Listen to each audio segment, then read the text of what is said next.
I'm back in yet another video, and this video I just want to talk about what we call attestation of what we call the document, of what we call the academic documents.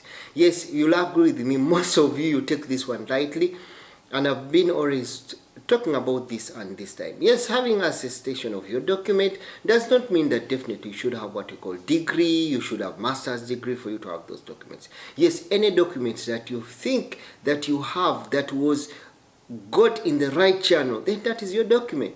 If you have an advanced document and you have that advanced certificate, yes, it is your document. You have the right to associate it.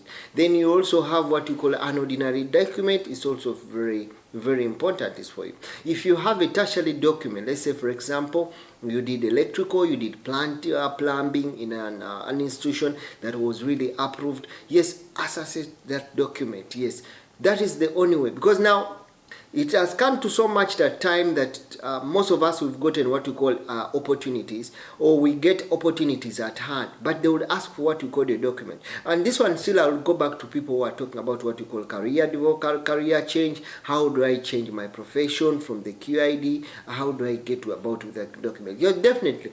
For you, when you definitely have to think about what you call changing your profession in the QID, definitely that's the first thing that definitely you need to think about. They will ask for papers. They will ask for what you call asserted papers, and they will look at those papers that are being verified by the Ministry of Foreign Affairs or the Ministry of Foreign Affairs in Qatar. So, which is the last stage of reach for the documents. So, I'll urge you that as we're trying to think of changing job, let's say for example you've been as a security, you are from a security guard, you want to change to, let's say you want to change to a teacher, or you not even want to change to a teacher, you want to change to a doctor. Yes, before you think about that, get a course that is in line of what you want to change.